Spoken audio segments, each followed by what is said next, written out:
Railway group D के exam के लिए जो तैयारी अभी कर रहे हैं, जिनका एग्ज़ाम आने वाला है 17 अगस्त से एग्ज़ाम का जो डेट दिया है या जो भी आगामी डेट दिया है ग्रुप डी के लिए, वो जो सीरियल वाइज से तैयारी एक रेगुलर सीक्वेंस में तैयारी कर रहे हैं, उनके लिए सबसे बड़ा खासियत बात एक चीज़ मैं बताना चाहूँगा कि ऑनलाइन क्लास कोई अगर कर रहे हैं तो ऑनलाइन बहुत अच्छा क्लास है कि आप क्वेश्चन को अटेम्प्ट कर रहे हैं, क्वेश्चन को बना रहे हैं, डील कर रहे हैं और उस क्वेश्चन का जो डिटेल्स है उसको भी पढ़ने का कोशिश कीजिए। इसी के साथ एक सीरीज जो हम शुरू करने जा रहे हैं, ऑफलाइन से अब ऑनलाइन सीरीज जो शुरू करने जा रहे हैं हम, उसमें से साइंस का कुछ न्यूमेरिकल जो ग्रुप डी के आगामी एग्ज़ाम्स में पूछे जाएंगे या पूछे जाते हैं बार बार ग्रुप डी के एग्ज़ाम में, उस कुछ क्वेश्चन को जो न्यूमेरिकल टाइप क्वेश्चन होता है साइंस में, उसकी संख्या भी 5-6 या कभी कभी 8 की संख्या में भी ग्रुप डी में रहता है। तो कुछ क्वेश्चन जो न्यूमेरिकल का है ग्रुप डी के लिए ख़ास तौर से, वो कुछ क्वेश्चन को डील करने का इस सीरीज में हम शुरू करेंगे, डील करने का कोशिश करेंगे और आपको समझाने का कोशिश करेंगे। तो उसी सीरीज़ के अंतर्गत क्वेश्चन को देखेंगे कि कुछ क्वेश्चन को हम किस तरीक़ा से आपको बताते हैं ईजिली वे में। जैसे कि आप न्यूमेरिकल पढ़ते होंगे या साइंस भी पढ़ते हैं आप, लेकिन न्यूमेरिकल जब आता है तो उसको छोड़ देते हैं। जनरली स्टूडेंट उसको छोड़ देते हैं। क्यों? क्योंकि बाकी सब पोर्शन में हम नंबर ले आएंगे, न्यूमेरिकल 2-4 को पूछा है तो नहीं भी बनाएंगे तो कोई दिक्कत नहीं है। लेकिन नहीं, उसको भी अटेम्प्ट करने का कोशिश करेंगे। बड़ा ईजिली रहता है न्यूमेरिकल, कोई टफ न्यूमेरिकल नहीं रहता है। इंटर बेसिस पर कोई ऐसा न्यूमेरिकल नहीं रहता है साधारण सा न्यूमेरिकल, थोड़ा सा घुमाया हुआ, एक स्टेप आगे बढ़ा के क्वेश्चन आपको पूछा जाता है ताकि एक स्टेप बैक आप निकालिए, उसके बाद आउटपुट आपका आंसर निकलता है। तो थोड़ा सा उस क्वेश्चन के प्रारूप को समझेंगे, उसको देखेंगे और कुछ न्यूमेरिकल को, आगामी एग्जाम ग्रुप डी का है, उसको ध्यान में रखते हुए उसी टाइप के न्यूमेरिकल को हम एक सीरीज शुरू करने जा रहे हैं। उस सीरीज से जुड़ेंगे और उसका थोड़ा सा आनंद लेंगे। हमारा नया यूट्यूब चैनल जो है ऑनलाइन पर, वो केसरिया क्लासेस के नाम से है और केसरिया क्लासेस सर्च करने पर हमारा चैनल आपके सामने होगा। और उस चैनल में अगर आपको अच्छा लगता है, हमारा ऑनलाइन पढ़ाई समझने में आपको आसानी होती है, तो उस YouTube चैनल को बढ़ावा देंगे, उसको बढ़ाएंगे, लाइक सब्सक्राइब करेंगे और शेयर भी करने का कोशिश करेंगे। तो उस सीरीज के अंतर्गत हम थोड़ा सा क्वेश्चन जो भी आता है उसको हम कैरी करेंगे। चलिए ध्यान देते हैं क्वेश्चन को। क्वेश्चन पूछता है कि 5 किलोग्राम द्रव्यमान का एक डिब्बा है और इस डिब्बे को 10 मीटर पर सेकेंड की चाल से गतिमान है। एक रोकने वाला बल है, उस पर कोई फोर्स लग रहा है, आउटपुट फोर्स लग रहा है, इसे 2 सेकेंड में रोक देता है। उस पर फोर्स लगा के उस डिब्बे को रोक दिया जाता है। इसके बल का मान ज्ञात कीजिए। बल का परिमाण ज्ञात करने के लिए आपको कह रहा है। तो सबसे पहले बात, न्यूमेरिकल का एक नियम होता है कि जो आपको दिया हुआ है कंटेंट, उसको उतार लेंगे, उसको पहले लिख लेंगे। तो दिया हुआ मेरा यहाँ क्या पे है, तो भी दिया हुआ है, चाल दिया हुआ है हमारा 10 मीटर पर सेकेंड। दूसरा चीज क्या दिया हुआ है, टाइम हमारा दिया हुआ है। टाइम कितना दिया हुआ है, 2 सेकेंड। इसके अलावा हमें दिया हुआ है हमारा द्रव्यमान, अर्थात m बराबर मुझे दिया हुआ है 5 किलोग्राम। अब इसको बल का मान ज्ञात करने के लिए बल का फॉर्मूला होता है कि F बराबर ma, यही बल का परिमाण होता है। न्यूटन ने बल को परिभाषित करते हुए बल को के परिणाम के बारे में यही बताया था कि F बराबर ma होता है, मास इंटू एक्सेलरेशन बराबर फोर्स होता है, जिसे न्यूटन में व्यक्त किया जाता है। खैर, मास तो मुझे दिया हुआ है, यहाँ फोर्स निकालना है मुझे, और एक्सेलरेशन का मान कहीं भी नहीं दिया हुआ है। तो सबसे पहले एक्सेलरेशन का मान निकालेंगे। एक्सेलरेशन का मान निकालने के लिए हम लोग फॉर्मूला जानते हैं, एक गति का नियम के तहत v बराबर u प्लस at होता है। v चूंकि आपका दिया हुआ है, वेलोसिटी जो है वो प्रारंभिक वेग जो है आपका, वह कुछ भी नहीं दिया हुआ है, 0 दिया हुआ है। वेलोसिटी का मान आपका 10 दिया हुआ है, प्लस ए एक्सेलरेशन आपको निकालना है और टी का मान आपको दिया हुआ है। कितना दिया हुआ है? तो 2 सेकेंड दिया हुआ है, सेकेंड को नहीं लिखेंगे। अब लिखेंगे इसको 2a इक्वल टू 10, ए का मान निकालेंगे तो आपका निकल जाएगा 2 पचा 10 अर्थात 5 निकल जाएगा। एक्सेलरेशन को चूंकि मीटर पर सेकेंड स्क्वायर में व्यक्त किया जाता है, हमारा ए का मान आ गया।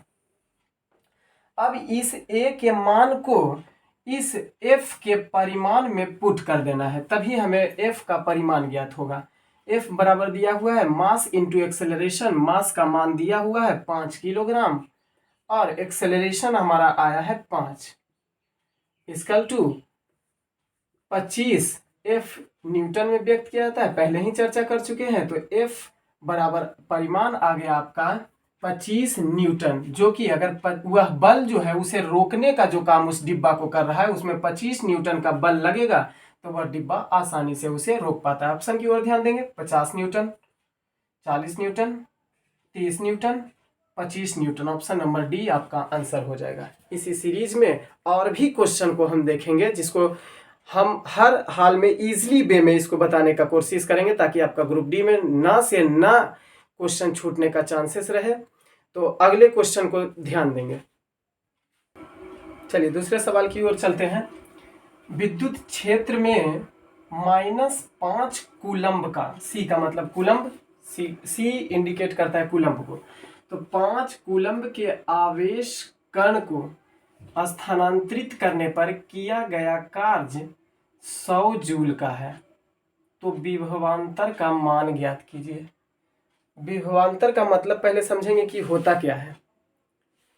जब कोई इलेक्ट्रिक सर्किट जोड़ा जाता है तो तारों का एक सीरीज जोड़ा जाता है। तो यह तार है, लंबी दूरी का एक तार है और यहां से धन आवेश प्रवाहित होता है और यह धन आवेश को यहां तक जाना है। तो यहां से यहां तक तय करने के लिए इस धन आवेश को एक बिंदु से दूसरे बिंदु तक तय करने के लिए एक निश्चित एनर्जी, एक निश्चित ऊर्जा की आवश्यकता पड़ती है। एक निश्चित ऊर्जा की आवश्यकता पड़ती है। इसी धन आवेशित कण को एक स्थान से एक बिंदु से दूसरे बिंदु तक जाने के लिए जो एनर्जी की आवश्यकता पड़ती है उसी को कार्य कहा जाता है, अर्थात यही कहलाता है विभवांतर। शॉर्ट शब्दों में कहेंगे तो एक बिंदु से दूसरे बिंदु तक धनावेशित कणों को स्थानांतरित करने के लिए जो निश्चित एनर्जी की आवश्यकता पड़ती है, कार्य करने के लिए एक निश्चित एनर्जी की जो आवश्यकता पड़ती है, उसे ही विभवांतर कहा जाता है। विभवों का अंतर विभवांतर कहा जाता है, जो एक बिंदु से दूसरे बिंदु तक ले जाता है धनावेश को। यह विभवांतर को हम लोग भी के द्वारा सूचित करते हैं। भी के द्वारा विभवांतर को सूचित किया जाता है तथा यह विभवांतर जो होता है वह इलेक्ट्रिक सर्किट जो होता है, विद्युत परिपथ जो होता है, उसको समानांतर क्रम में जोड़ने का कार्य करता है। विभवांतर जो होता है इलेक्ट्रिक सर्किट में समानांतर क्रम में जोड़ा जाता है। तो इसी क्रम में देखेंगे कि इसका क्या हो जाएगा विभवांतर। विभवांतर बराबर लिखेंगे डायरेक्ट इसमें, विभवांतर बराबर लिखेंगे, इसको वोल्ट भी कह सकते हैं हम, कोई दिक्कत नहीं है, जिसको भी से सूचित करते हैं वोल्ट को। अब देखेंगे कि विभवांतर बराबर फॉर्मूला होता है W, अर्थात जो वर्क हुआ, कौन वर्क, एक बिंदु से दूसरा बिंदु तक जाने के लिए धन आवेश को जो काम किया गया वर्क हुआ, उसी को कहा जाता है, यह वर्क सूचित करता है। जबकि वर्क यानी W/Q यानी आवेश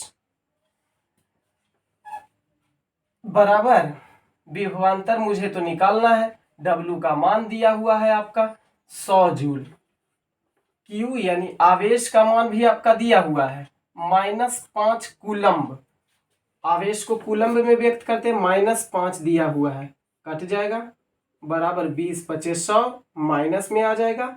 और यह विभवांतर को भी से सूचित करते हैं, अर्थात वोल्ट जो विभवांतर का मान आया वह 20 वोल्ट के बराबर आया। अतः ऑप्शन की ओर ध्यान देंगे, 20 वोल्ट पॉजिटिव में गलत हो जाएगा, -20 वोल्ट पॉजिटिव में आपका आंसर आ गया है, और तो ऑप्शन देखने की जरूरत ही नहीं है, ऑप्शन नंबर बी आपका सही हो जाएगा।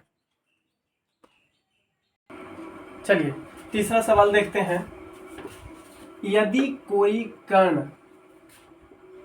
कोई पिंड, कोई वस्तु, कोई कण t1 से t2 समय में s दूरी तय कर रहा है, तो औसत गति यानी एवरेज वेलोसिटी उसका क्या होगा। तो चूंकि हम लोग जानते हैं कि गति बराबर, गति का फॉर्मूला क्या होता है, गति बराबर होता है स्पीड बराबर होता है दूरी अर्थात डिस्टेंस बटा समय यानी टाइम। क्लियर। वही अगर आपसे पूछेगा, यहां पूछ रहा है औसत गति, एवरेज वेलोसिटी, एवरेज वेलोसिटी आपसे पूछ रहा है, तो एवरेज वेलोसिटी बराबर होता है टोटल दूरी, टोटल डिस्टेंस, डिस्टेंस बटा टोटल टाइम।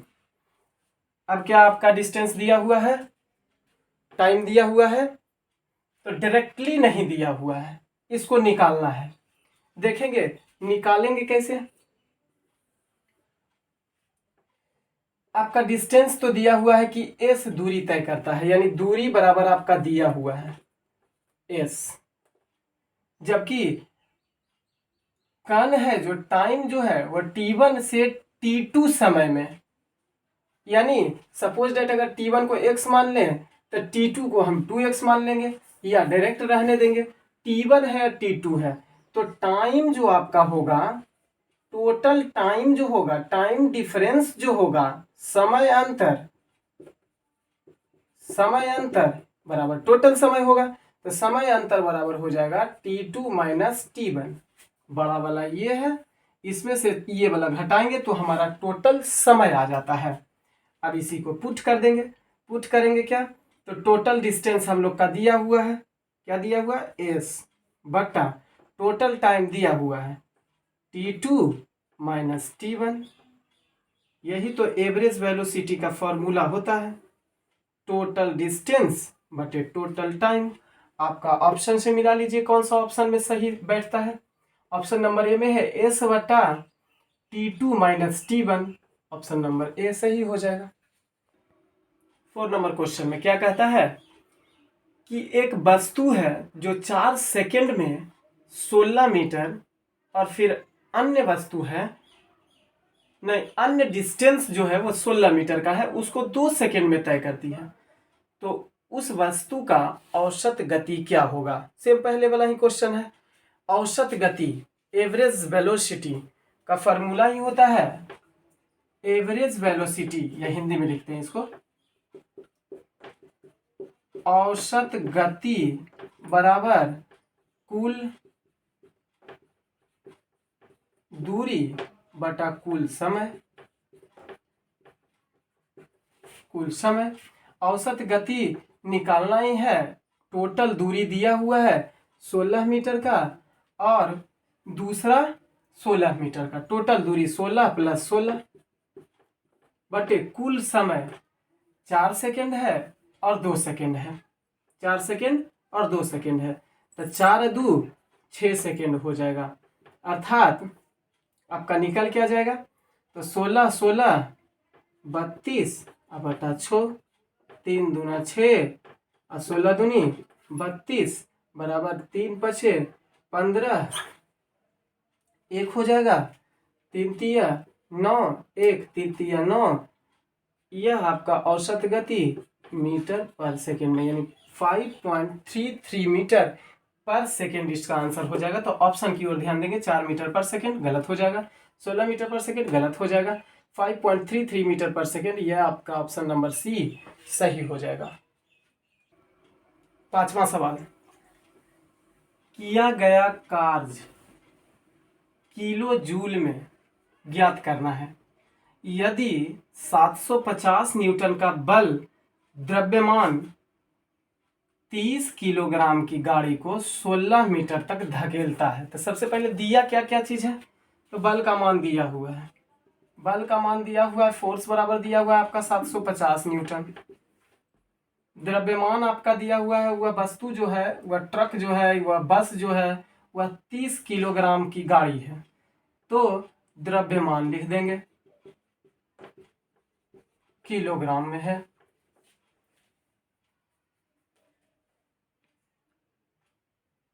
और डिस्टेंस यानी कि उसे डिस्प्लेस कर पाता है, धकेलता है, तो डिस्प्लेस यानी विस्थापन दिया हुआ है, धकेल रहा है 16 मीटर की दूरी तक धकेल देता है।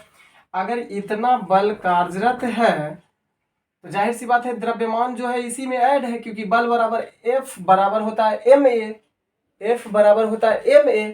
इसका मतलब है कि m यह जो मास है इस बस का या इस गाड़ी का, जो ये मास है वह इसी में ऐड है जिसमें बल दिया हुआ है। तो बल बराबर दिया हुआ है 750 न्यूटन का। अब इसमें इसका द्रव्यमान भी ऐड है और जो वस्तु पर बल लग रहा है वो भी इसमें ऐड है। अब इसका फॉर्मूला क्या होता है कि निकालने के लिए आपको कहता है कार्य, कार्य बराबर होता है बल गुने विस्थापन। अब देखेंगे कार्य क्या होता है। कार्य जब किसी वस्तु पर बाह्य बल आरोपित किया जाए और उस वस्तु को उसके स्थान पर से डिस्प्लेस कर दिया जाए, हटा दिया जाए, तो उसके द्वारा किया गया वह कार्य कहलाता है। कार्य पॉजिटिव में होता है, शून्य होता है, लेकिन कार्य निगेटिव में कभी भी नहीं होता है। अतः कार्य बराबर हो गया बल गुने विस्थापन। बल का मान आपका दिया हुआ है 750 न्यूटन का, न्यूटन ना लिखेंगे, गुना विस्थापन कितना कर रहा है, डिस्प्लेस कितना किया है, 16 मीटर डिस्प्लेस किया है, बराबर आ जाएगा आपका जो भी आएगा मान आ जाएगा। यह कितना आ जाएगा, कार्य को हम किस में व्यक्त करते हैं, जूल में। कार्य की इकाई को जूल कहा जाता है, जूल में व्यक्त करते हैं। आपका आंसर मांग रहा है किसमें, किलो जूल में। अतः इसको किलो जूल में बदलना है। तो 750 गुना 16 अब बट्टा जूल को अगर किलो जूल में बदलेंगे तो 1000 से भागा दे देंगे। ये वाला कट गया, 25 तिया 75, 25 चौसौ, 4 चौ 16, अर्थात 4 तिया 12 किलो जूल आपका आंसर आ गया। अब क्वेश्चन ऑप्शन पर ध्यान देंगे, 24 kilo joule, 12 kilo joule, 36 kilo joule, 48 kilo joule. आपका आंसर आ जाएगा 36 किलो जूल।